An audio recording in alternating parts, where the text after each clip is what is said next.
हमारे चैनल को सब्सक्राइब करें और बेल आइकन दबाएं।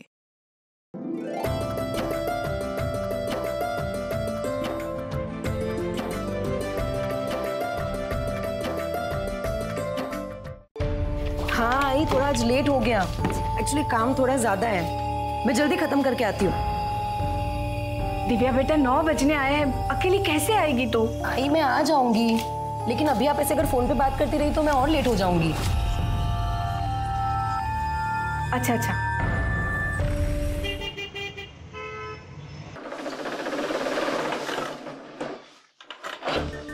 मधु। हाँ दीदी। आज लेट हो गया ना? हाँ। और काम भी खत्म नहीं हुआ। हाँ दीदी, बट कल थोड़ा जल्दी आकर कर लेंगे। चलो चलो अभी जाओ। दादा आप भी जाओ, कल सुबह देखेंगे, ठीक है? गुड नाइट दीदी। Good night.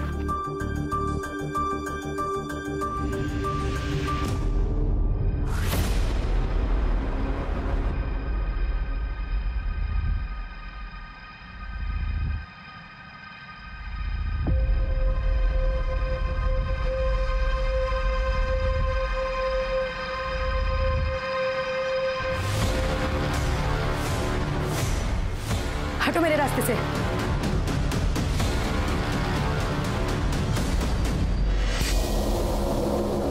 इतनी जल्दी में कहाँ जा रही?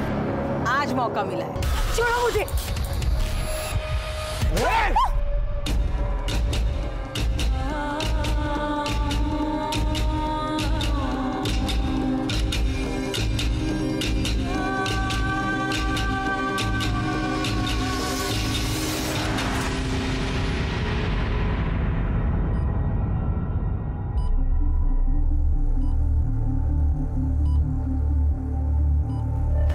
दिव्या बेटा,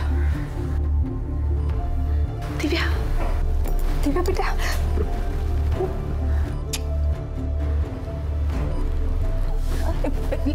लेटी रहो बेटा, तुम्हारी तबीयत ठीक नहीं है ना अभी? लेटी रहो। हाँ आई क्या हुआ?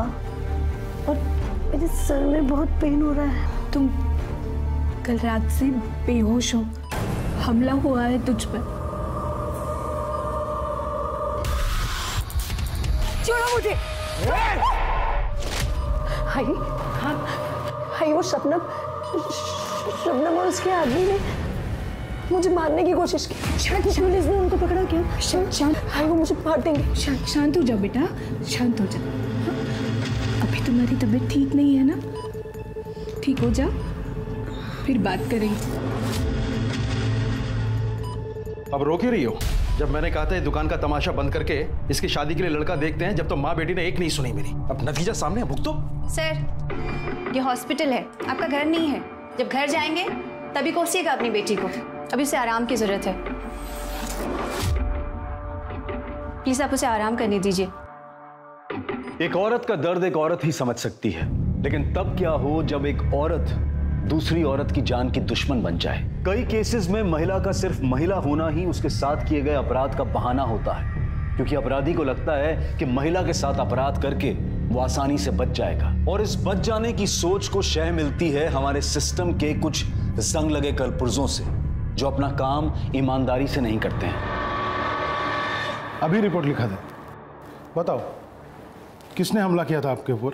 सर वो शबनम और उसकी बेटी इशरत अपने गुंडे प्रहलाद के साथ मिलकर मुझ पर हमला किया था।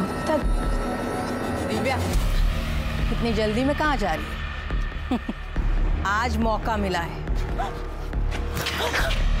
चल चल, पकड़ इसको। छोड़ दो। चल। क्यों हमला किया था तुम्हारे ऊपर? सर वहाँ मेरी शॉप के पास ही शबनम रहती है, वहाँ वो ड्रग्स का बिजनेस करती है, तो मैंने पुलिस में जाके कंप्लेन कर दी थी। ये एप्लीकेशन FIR के लिए। शिवाजी नगर के एरिया में हमला हुआ था। एक मिनट रुकिए आप, मैं अभी आता हूँ।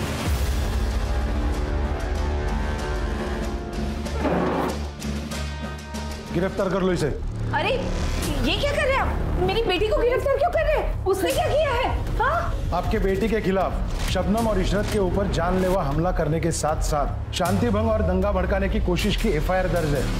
हम तो पिछले हफ्ते से इसे ढूंढ रहे हैं, मगर ये हॉस्पिटल में जाके छुप कर बैठी थी। लेके जाओ इसे। अरे सर ये आप क्या कर रहे हैं? अरे उसके मुझसे खड़ा भी नहीं रहा जा सकता उससे, और आप कह रहे हैं कि उसने दंगा भड़काने की कोशिश की। रिपोर्ट दर्ज हुई है तो गिरफ्तार तो करना ही होगा। साहब ये सब शबनम और इज्जत की साजिश है, मेरी बेटी के खिलाफ उसने कुछ नहीं किया।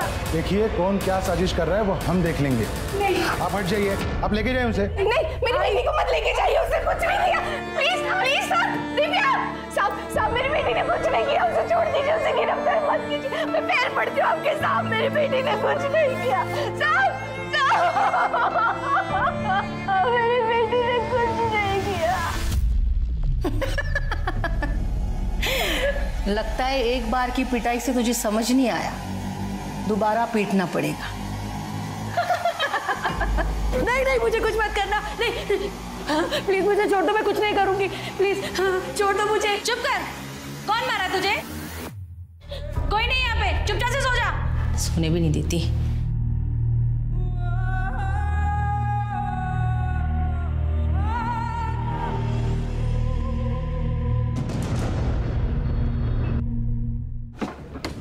सर मैं जरा खाना खा रहा हूँ, बाद में आइए। सर एक रिक्वेस्ट थी दिव्या के बारे में, उसे रिहा कर दीजिए सर, उसकी तबीयत ठीक नहीं है। ऐसे कैसे रिहा कर दूं मैं उसको? एफआईआर है उसके खिलाफ, अब कोर्ट ही फैसला करेगा कि उसको रोकना है या छोड़ना है। सब कोर्ट को ही फैसला लेना है तो शबनम इशरत और उसके आदमियों के खिलाफ हमारा भी एफआईआर लिखिए। हमारी बेटी पे हमला करवाया उसने। चलो मान लिया, कर ली मैंने एफआईआर दर्ज, शबनम और उसकी बेटी को अरेस्ट भी करा लिया, मगर जब कोर्ट मुझसे पूछेगी तो क्या कहूंगा मैं? साहब रिहा कर दीजिए ना आप। ये रिवेंज पॉलिटिक्स मेरे यहाँ नहीं चलेगी, आप चली जाइए। साहब मेरी बेटी को बुखार है, उसकी तबीयत भी ठीक नहीं है। देखिए आप जाइए, खाना खाने दीजिए मुझे।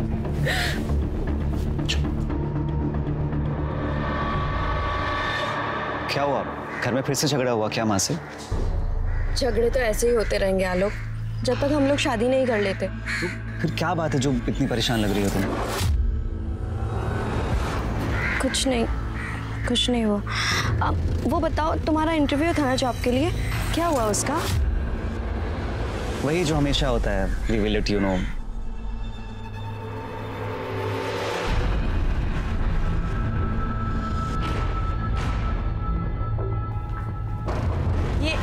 ये क्या कर रहा है यहाँ पर? पहले तू बता कि तू आलोक के साथ क्या कर रही थी? आपने जासूस को छोड़ तो रखा है मेरे पीछे, फिर इसने नहीं बताया कि मैं क्या कर रही थी वहां पर? बहुत बड़ी गलती की मैंने तुझे शहर लाके। अरे कम से कम तू अपने मरे हुए बाप की तो इज्जत कर। उस गैर बिरादरी आलोक के साथ तू शादी करने की सोच रही है।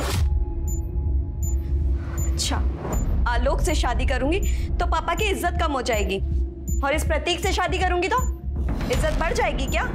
माँ आप साफ साफ क्यों नहीं कहती हो कि प्रतीक से शादी करने में आप ही का फायदा है? क्यों? पैसे मिलेंगे ना आपको? तो क्या गलत सोच रही है तेरी माँ? शादी होने वाली है हमारी। शादी के लिए मैंने नहीं बोला तुम्हें। कान खोल के सुन लेनी थी, तुझे प्रतीक से शादी करनी ही पड़ेगी, चाहे कुछ भी हो जाए।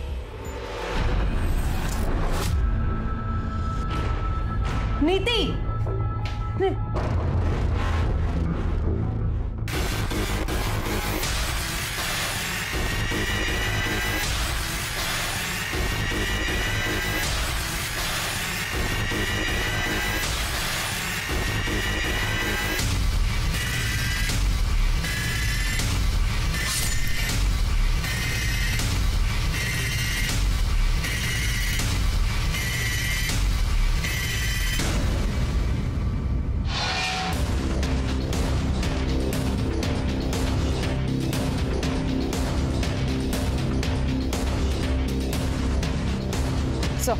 चलो ऑटो चलो।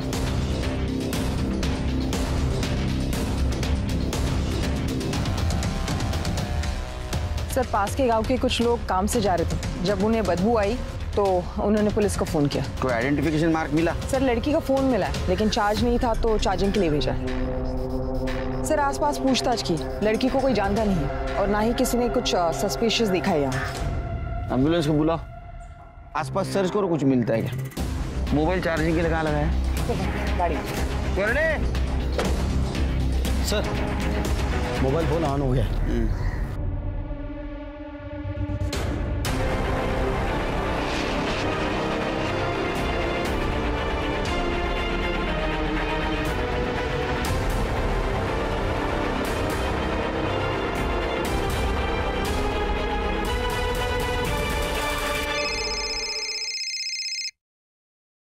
हेलो नीति।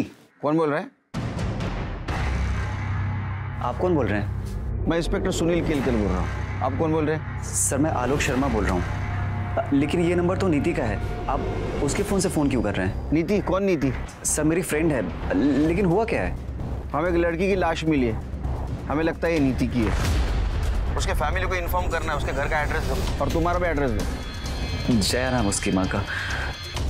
आप एड्रेस लिखिए।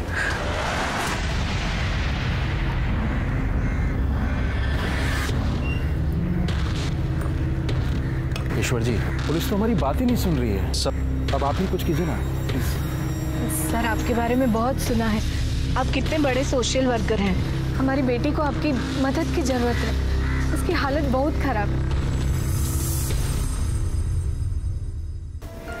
दिव्या आई।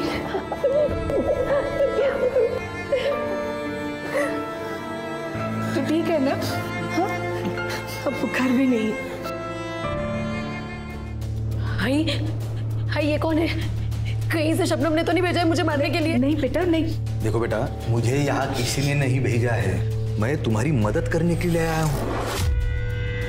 बेटा ये ईश्वर जी हैं, हमारी मदद करने आए हैं, तुम्हें जेल से बाहर निकाल देंगे। दिव्या बेटा, मेरी बात ध्यान से सुनो। अगर तुम मुझे फिर से एक बार बता सको कि क्या हुआ था उस रात, तो भाई ज्यादा अच्छे से तुम्हारे केस को समझ पाऊंगा। सर, शिवाजी नगर में मेरी बुटीक है और वहीं मेरी दुकान के पास शबनम रहती है अपनी बेटी इशरत के साथ। वहीं से वो लोग ड्रग्स का बिजनेस करती है और उनके गुंडे आए दिन मेरे दुकान पर आए कस्टमर्स को छेड़ते रहते हैं। एक्सक्यूज मी, क्या आप विंटर कपड़े बनाती हैं? यस मैम, आइए। आप बोले तो थोड़ी गर्मी ट्रांसफर कर दूं आपके पास? अरे मैडम का काम गर्मी से नहीं चलेगा, गर्मी मिटाने वाले से चलेगा, और उसमें तो मैं एक्सपर्ट हूँ। अरे अरे अरे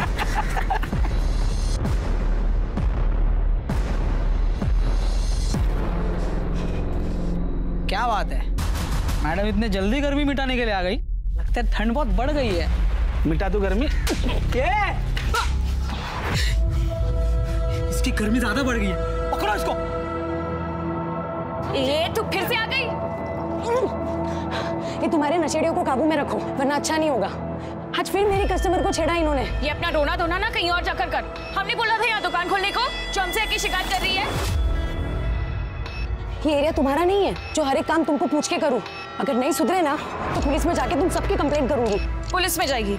हाँ जाऊंगी, और ये तुम्हारा जो काला धंधा है ना, उसका काला चिट्टा पुलिस को पता के रहूंगी। देख लो भाई लोग, पुलिस में जाने का बोल रही है, तुम सबको जेल में भिजवाएगी। इसका क्या करना है देख लो तुम लोग। इसके पास जाएगी? हाँ, पुलिस के पास जाएगी? हाँ, पुलिस के पास जाएगी। छोड़ो उसे, पीछे पीछे। और तू आज आई तो आई, आज के बाद इधर दिखना भी मत। हर बार तुझे बचाने नहीं आऊंगी मैं। चल यहाँ से। किसी तरह से मैं भागी वहां से। मुझे अपनी दुकान को बचाना था, इसलिए मैंने जाके पुलिस में कंप्लेन की। पुलिस भी पूछताछ का बहाना करके वहां से लौट आई। फिर मुझे सबक सिखाने के लिए शबनम ने उसकी बेटी इशरत और प्रहलाद के साथ मिलकर मुझ पर अटैक करवाया। आज मौका मिला है, इसका नतीजा बहुत बुरा होगा। मेरे खिलाफ झूठा केस दर्ज करवाया उन लोगों ने, ताकि मैं टूट जाऊं, अपनी जुबान बंद रखूं, उनके बारे में किसी को कुछ ना बताऊं। पुलिस भी इन सब में शामिल है। मैंने कुछ भी नहीं किया है, मैंने कुछ भी नहीं किया है, मैंने कुछ भी नहीं किया। करो मेरी, वो झूठ बोल रही है।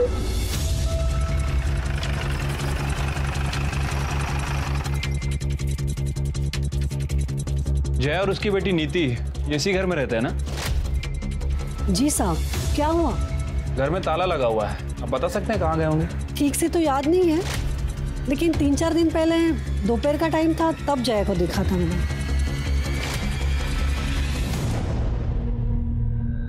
ईश्वरचंद जी, हम हमारा काम पूरी ईमानदारी के साथ कर रहे हैं। अब दिव्या की फैमिली उसके लिए बेल नहीं करा पा रही, तो इसमें पुलिस की क्या गलती है?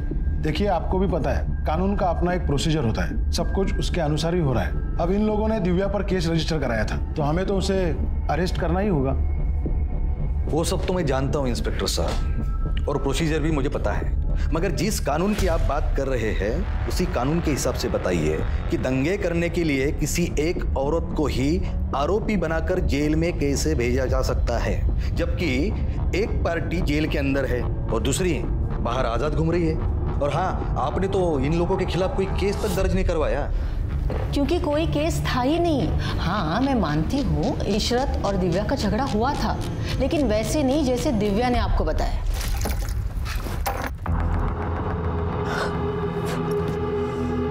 इशरत, दिखाई नहीं देता है अंधी कहीं की?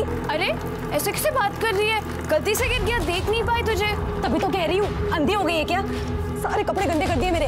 अरे ताई देखो ना कैसे बात कर रही है। ए, ज्यादा मत बोल, पानी ही गिरा है, सूख जाएगा, सूख जाए। सबसे तो बात ही करना बेकार है। जाहिल के जाहिल यहाँ पे सभी। जरा सा बन ठन क्या लेती है, खुद को हमसे ऊपर समझने लगी है। किसी दिन अकल ठिकाने लगा दी जाएगी ना, उसी दिन सब सही हो जाएगा। क्या बोली रे तू? हाँ, तो अभी सिर कपड़े गंदे कर दिए। अब बता मुझे कैसे अकल ठिकाने लगा। इशरत ने जब मुझे आके बताया तभी मैंने पुलिस में कंप्लेंट कर दी और ये दिव्या गायब हो गई। और अचानक से एक हफ्ते के बाद आकर उसने हमारे खिलाफ ही कंप्लेंट कर दी कि हमने उसे मारा है, उस पर रेप करवाने की कोशिश की है। रेप? आपको नहीं पता? ये देखिए, यही रिपोर्ट दर्ज कराने को कह रही थी। उनका कहना है कि पास में ही रहने वाले प्रहलाद और अनुज शबनम के लिए ड्रग का काम करते हैं और शबनम के कहने पर ही उन दोनों ने उसी रात दिव्या पर रेप करने की कोशिश की थी। ताज्जुब की बात है कि इतनी बड़ी बात आपको नहीं पता। साहब, वो दिव्या बहुत चालू लड़की है। वो आपके सहारे हमें फंसाने की कोशिश कर रही है। दुश्मनी निकालनी है ना उसे हमसे। आपके साथ उनकी क्या दुश्मनी हो सकती है? 1 महीने पहले उसकी दुकान में चोरी हुई थी।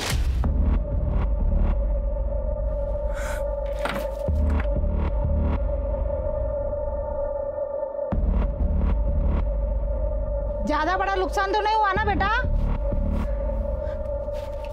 बंद करो ये ड्रामा। मैं ये बात अच्छे से जानती हूँ, इस मोहल्ले के लोगों की हरकत है ये। सबके सब एक जैसे हो।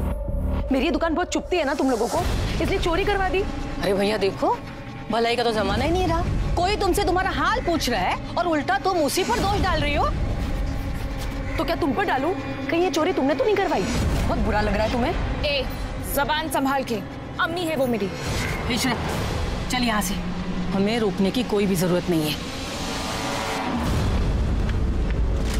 इशरत, एफआईआर देखिए। आप ये एफआईआर की कॉपी देखिए। दिव्या ने उस चोरी में भी हमें नामजद किया था ताकि हमें जेल हो सके, लेकिन वो कामयाब नहीं हो पाई। इसीलिए उसने दूसरी साजिश रची जिससे हम जेल पहुंच जाए।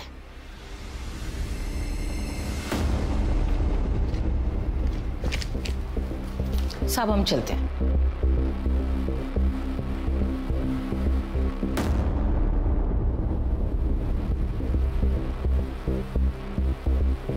ईश्वरचंद जी, माँ बेटी दोनों मिलकर घुमा रहे पूरे मामले को। आपसे कुछ कह रही है और पुलिस से कुछ और। इंस्पेक्टर साहब, इस केस की सच्चाई जो भी हो, मगर एक सच्चाई जरूर है कि इस पूरे मामले में पुलिस ने एक तरफा कार्रवाई करके दिव्या को जेल भेजा है, जबकि उसकी हालत देखते हुए दिव्या को जेल में नहीं हॉस्पिटल में होना चाहिए था। मैं समझता हूँ, लेकिन सिस्टम ने मेरे हाथ बांध के रखे हैं। और ईश्वर जी, जेल के हॉस्पिटल में दिव्या का इलाज चल रहा है और दिन ब दिन उसकी हालत भी सुधर रही है। नहीं, जेल के हॉस्पिटल में नहीं, हम लोग दिव्या की बेल के लिए अप्लाई कर रहे हैं। पुलिस विरोध नहीं करेगी ऐसी मैं आपसे उम्मीद करता हूँ इंस्पेक्टर साहब।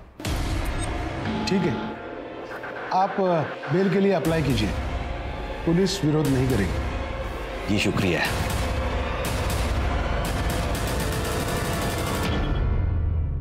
मतलब रेप नहीं हुआ था तुम्हारा, यही कह रही हो ना?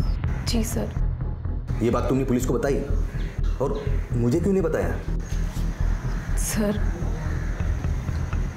सब कुछ इतना जल्दी जल्दी हुआ कि कुछ भी याद रखना मुश्किल हो रहा था। मुझे कुछ समझ में ही नहीं आ रहा था मेरे साथ क्या हो रहा है। शायद इसलिए मैं आपको बताना भूल गई, मगर ऐसा नहीं है कि उन्होंने रेप करने की कोशिश नहीं की। उस दिन वो प्रहलाद और अनुज उन्होंने अपनी तरफ से पूरी कोशिश की। पुलिस में जाने का बहुत शौक है ना तुझे? अब जा पुलिस में रोने के लिए। आज जो तेरे साथ होगा ना हमेशा याद रखेगी तू। प्लीज मुझे जाने दो,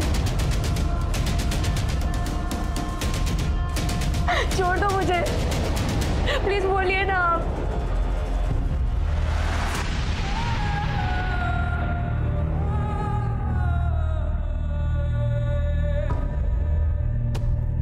मैं कैसे भी करके वहां से भाग निकली, लेकिन उन दोनों ने मेरा पीछा किया और मुझे पकड़ लिया। फिर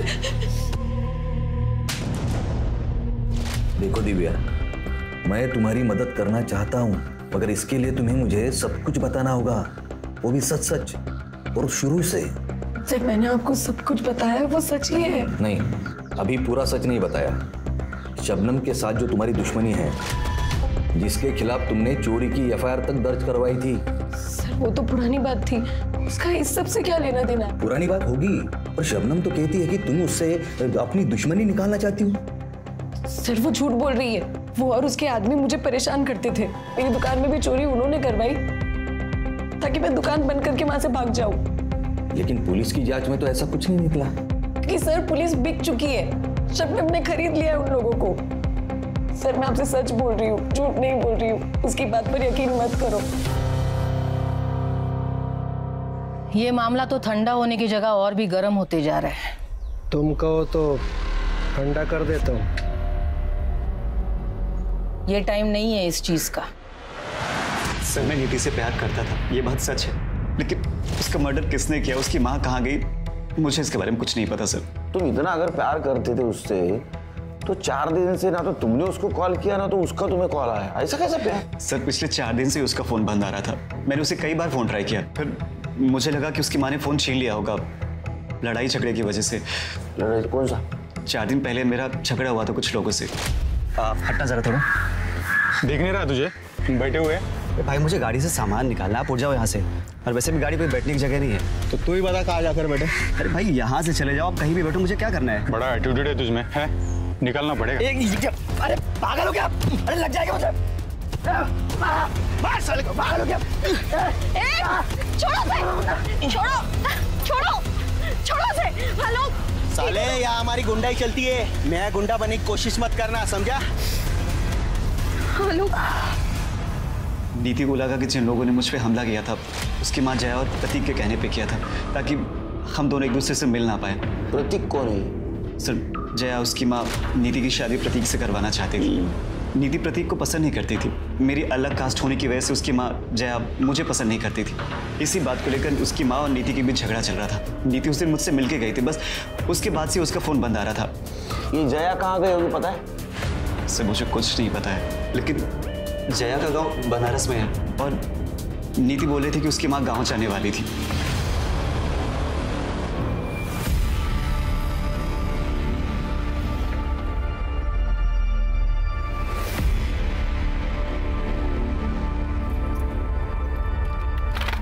और पुलिस के क्या हाल है? परेशान होने वाली कोई बात नहीं है, सेटलमेंट हो रहा है धीरे धीरे।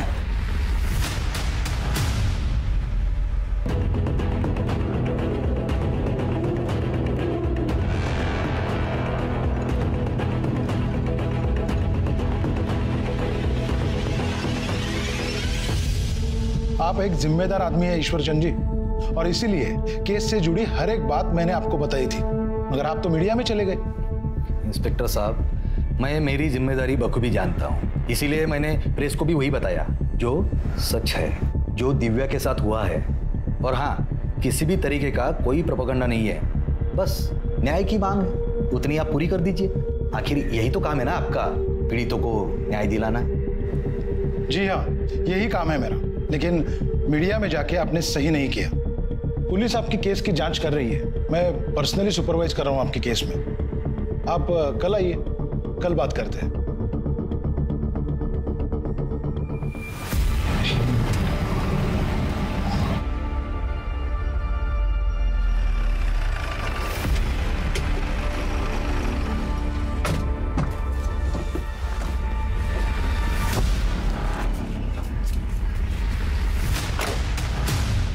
सोचा था? तू मीडिया में जाएगी और हम जेल में सड़ते रहेंगे और तुम क्या करोगे? मजा मारोगे? हाँ? देखो, हमने पुलिस कंप्लेन की है, आप पीछे हटो। पुलिस कंप्लेन की है ना, यही सबसे बड़ी गलती की है। और गलती की है तो हर्जाना तो भुगतना पड़ेगा। तैयार रहना।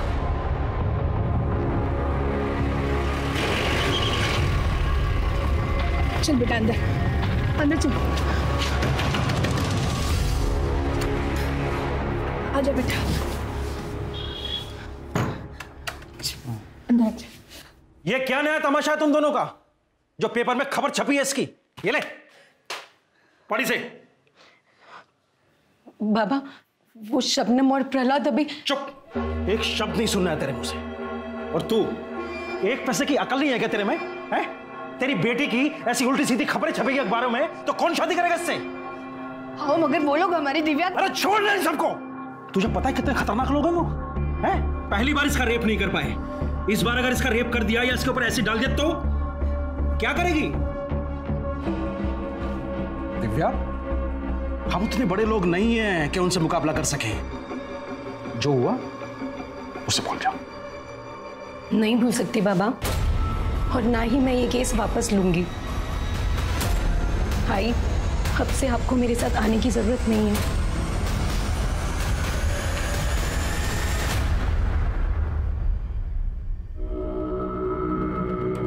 मुझे सर से मिलना है। देखिए मैडम, थोड़ा वेट कीजिए, सर बिजी है। जैसे ही फ्री होते हैं मैं आपको बुला देता हूँ।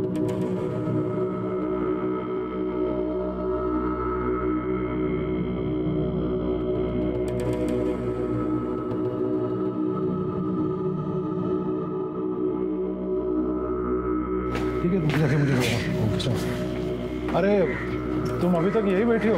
मेरे दिमाग से ही निकल गया था। तुम्हारे केस की छानबीन चालू है, मगर अभी तक कुछ मिला नहीं।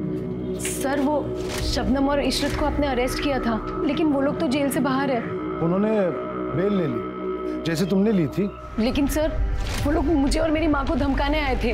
प्लीज आप उन लोग को अरेस्ट कर लीजिए। यही बात शबनम और उसकी बेटी हमसे कह रही है कि तुम और तुम्हारी माँ उसके पीछे पड़े हो। अब अगर हम उन्हें अरेस्ट करेंगे तो तुम्हें भी जेल जाना होगा। जाना है जेल? ठीक है, कल आना। कल आराम से बैठ के बात करेंगे इस पर। बताइए क्यों बुलाया मुझे आपने? अरे वो पूछना था, नाश्ते में तू भुर्जी खाता है ऑमलेट खाता है? मतलब? नीति के मर्डर केस के बारे में बातचीत करनी तेरे से। तू शादी करने वाला था ना उसके साथ? शादी करने वाला था, ये तो नहीं है। उसे तो उस आलोक से शादी करनी थी, मुझसे तो बात भी नहीं करती थी। तो ऐसा तो नहीं, इस बात की खुन्नस निकालने के लिए तूने और जया ने मिलकर उसका मर्डर कर दिया? अच्छा, तो कोई सबूत है आपके पास? आपको जब भी सबूत मिलेगा ना, बुला लेना, आ जाऊंगा। सर क्या है? सर कितना बोल रहा है? एक रख के दूं क्या इसमें? 4 चम्मच शक्कर की चाय, दिमाग की बत्ती जला है। इसका बैकग्राउंड चेक किया था? हाँ सर, इसका बैकग्राउंड चेक किया था। एक लोकल नेता है, उसके लिए काम करता है, इसलिए फालतू की अकड़ भरी है इसमें। काफी केस भी है इसके अगेंस्ट मारपीट के। नीति के मर्डर वाले दिन कहा था, जरा पता करो। ठीक है सर। वैसे सर, ये प्रतीक और जया, इन दोनों को ही नीति और आलोक के रिश्ते से बहुत ज्यादा प्रॉब्लम थी। सर पॉसिबिलिटी है कि या इन दोनों ने इसका मर्डर किया या फिर किसी से करवाया है। सर आलोक सही कह रहा था। हमने बनारस में जया के गांव से पता किया। नीति के मर्डर के अगले दिन ही वो अपने गांव पहुंची। नीति के मर्डर के अगले दिन जया को लेके आओ। क्या भाई कल्याण, किसका कल्याण करने जा रहे हो?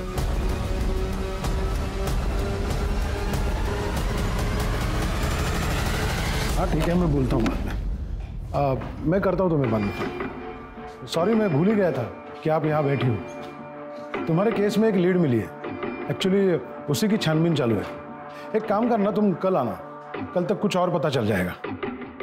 न्याय मिलने में देरी न्याय ना मिलने के बराबर है, और दिव्या के साथ भी ऐसा ही हो रहा था। न्याय की आस ने उसे एक ऐसे अंतहीन इंतजार के चक्रव्यूह में धकेल दिया जहां न्याय तो नहीं था, पर अगर था तो सिर्फ एक लंबा इंतजार और निराशा ही निराशा।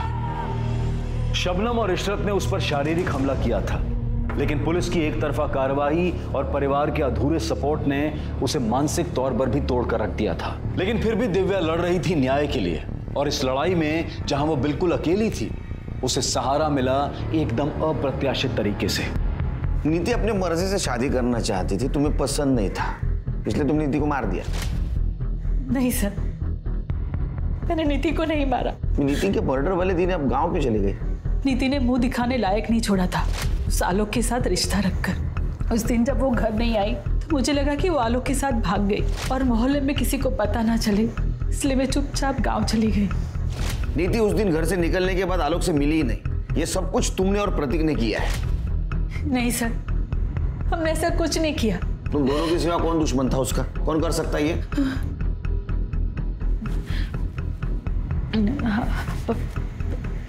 प्रहलाद। छोड़ो! पकड़! What?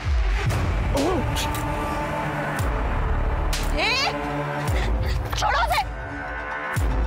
छोड़ो उसे! चल निकल यहाँ से, वरना सारी गांधीगिरी निकाल देंगे तेरे। चल चल चल अंदर चल, अंदर चल तू। मार, लेकिन ये लोग इसे मार देंगे। वो जाने और वो लड़की जाने, इन सब में हमें नहीं पड़ना। चल तू यहाँ से। एरिया का गुंडा है सर, सभी उससे बहुत डरते हैं। नीति के मर्डर से इसका क्या लेना देना? नीति बहुत परेशान थी सर, क्योंकि वो उस लड़की की मदद नहीं कर पाई। लेकिन जब नीति को ये पता चला कि पुलिस ने उस लड़की को जेल में डाला है, तो बहुत परेशान हो गई। मैंने नीति को बहुत रोका, समझाया, लेकिन वो पुलिस स्टेशन में गवाही देने आ गए। पुलिस ने तो कुछ नहीं किया, लेकिन जब गुंडों को पता चला कि नीति उनके खिलाफ गवाही देने आई थी पुलिस स्टेशन में, हमारा जीना हराम कर दिया था। ये क्या करे? धक्का मार के जा रहे, पकड़ो इसको।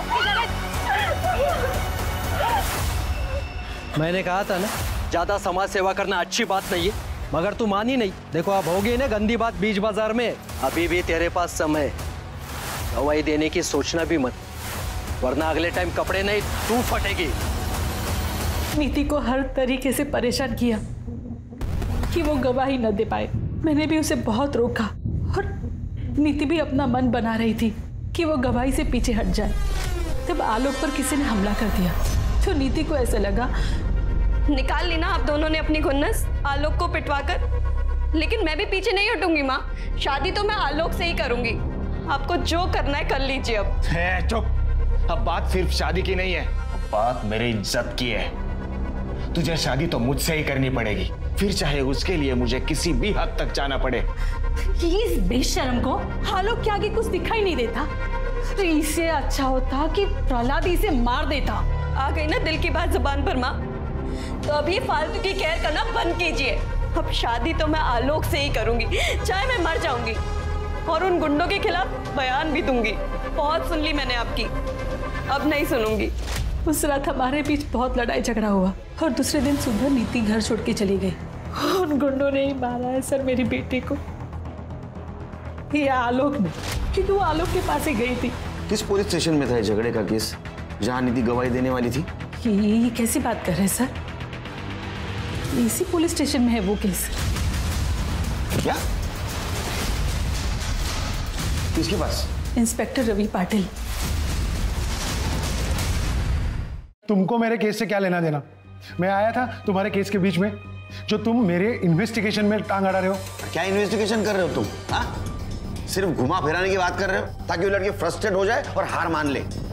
तुम मेरे बॉस नहीं हो जो मैं तुम्हें सफाई दूं। अरे तुम्हारे जैसे ऑफिसर का बॉस भी नहीं बनना चाहता। अपने काम से काम रखो और मेरे मामले में मत पड़ो। हेलो, ये अब सिर्फ तुम्हारा मामला नहीं रहा, समझे ना?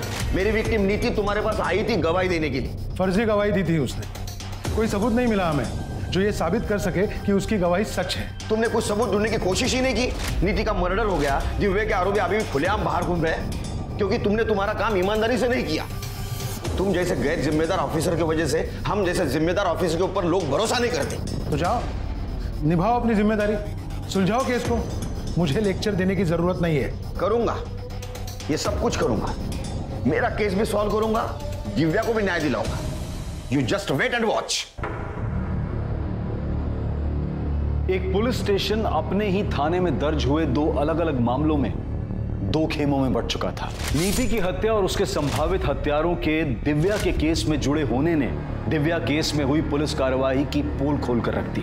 दिव्या के केस की जांच पुलिस डिपार्टमेंट के लिए एक शर्म का विषय बन चुकी थी। पुलिस डिपार्टमेंट ने तुरंत ही दिव्या केस के इंचार्ज पीआई रवि सरना को केस से हटा दिया और दिव्या के केस की जांच भी नीति केस के इंचार्ज पीआई सुनील केलकर को सौंप दी गई। दिव्या, अब तक तुम्हारे साथ जो कुछ भी हुआ वो बहुत गलत हुआ है, लेकिन हम तुम्हें न्याय दिलाएंगे। सिर्फ हमारी मदद करनी होगी तुम्हें इन्वेस्टिगेशन में। चलिए।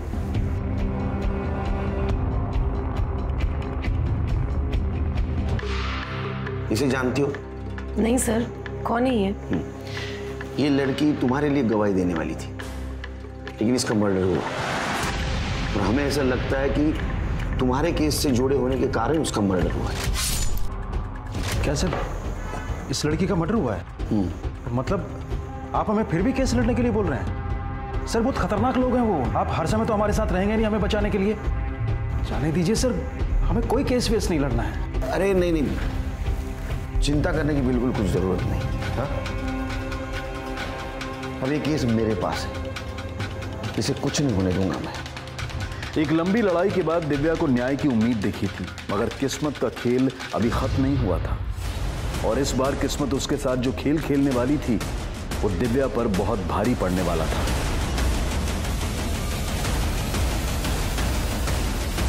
साहब मेरी बेटी को मार डाला। मार डाला।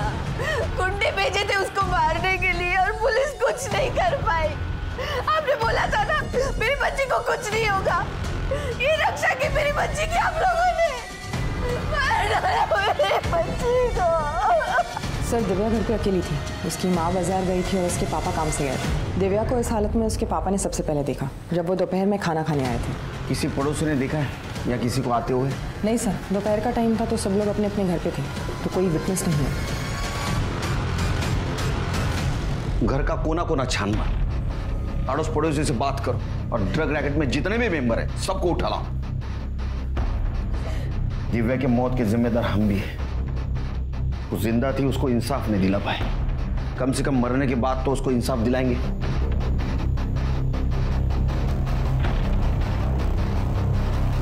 क्या बोले साहब, इन नशेड़ों ने जीना आराम कर दिया और वो दिव्या मैडम ने आवाज उठाई।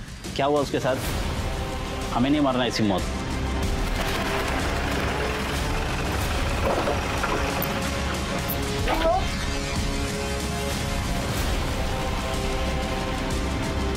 सर अनुज और प्रहलाद घर पे नहीं है और ये बताने को तैयार नहीं वो कहा है। अंदर डालो इसे, चल।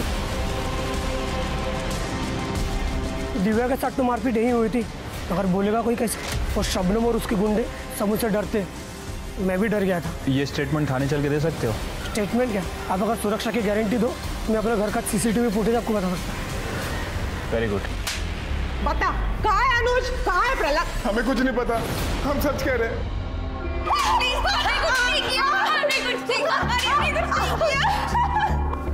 अरे तो पहले ही बता देना ना, मार खाने की जरूरत नहीं थी। हाँ चलो बोलो।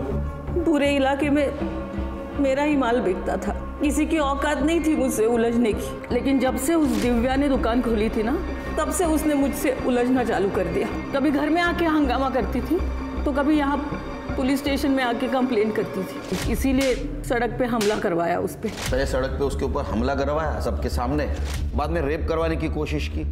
जब वो लड़की नहीं मानी, पीछे नहीं हटी और तुम्हें जब पता चला कि नीति उसके साथ है तो पहले नीति और बाद में दिव्या को रास्ते से हटा दिया। नहीं साहब, नीति और दिव्या के मर्डर में हम लोगों का कोई हाथ नहीं था। तुम्हारा हाथ कैसे नहीं? अगर नीति तुम्हारे खिलाफ गवाही देती तो तुम जेल जाती और दिव्या अगर केस लड़ती तो भी तुम जेल जाती, तुम्हारा धंधा चौपट हो जाता। और तुम कह रहे हो तुम्हारा हाथ नहीं। हमारा ड्रग का धंधा अच्छा चल रहा था और ये दिव्या का मामला कुछ दिनों में ठंडा हो जाता था और बाद में वापस में मेरा धंधा शुरू कर सकती थी। तो फिर उन दोनों को मारकर हम लोग अपने ऊपर क्यों मुसीबत ले लेते? ये पुलिस वाला कौन? रवि पाटिल? हाँ साहब, रवि साहब को हफ्ता पहुंचता था हमारे पास से। ये प्रहलाद को कहाँ छुपाया? मुझे नहीं पता साहब, पिछले कुछ दिनों से ना फोन किया ना मैसेज। सर ये शबनम और इशरत तो अभी भी इस बात पे अड़े हुए हैं, इस मर्डर से इन दोनों का कोई लेना देना नहीं है। और सर वो प्रहलाद, वो भी अभी तक गायब है। उसको ढूंढो, क्योंकि इस गुत्थी की गांठ वही है। सर, इस अनुज और प्रहलाद के बारे में एक न्यूज मिली है।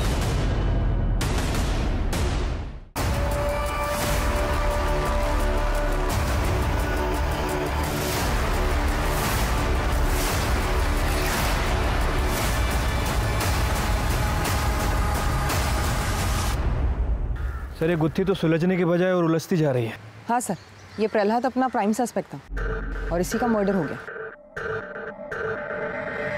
सर मुझे लगता है कि यहाँ कोई पार्टी वगैरह चल रही थी और जो भी इन दोनों के साथ आया वो इन्हें जानता था। पहले इन लोगों ने शराब पी और फिर मौका देखकर इन्हें मार के निकल गया।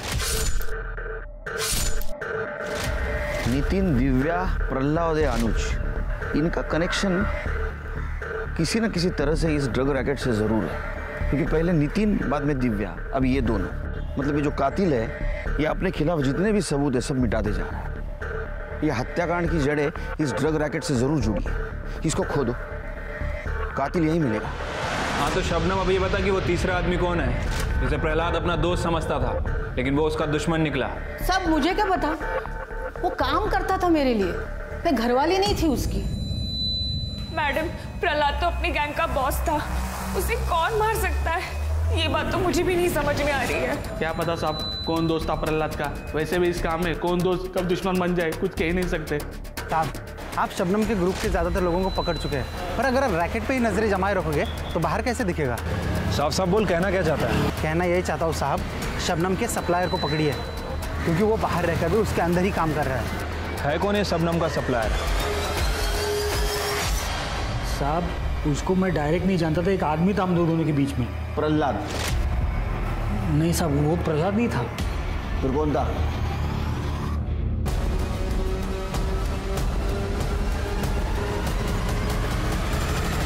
दीपक भाई, अभी माल नहीं उठा पाऊंगा। पुलिस नजरें गड़ाए बैठी है चारों तरफ और शबनम भी जेल में है। मामला ठंडा पड़ते ही शबनम बाहर आ जाएगी, उसके बाद ही तेरी सप्लाई तो मैं शुरू करूंगा।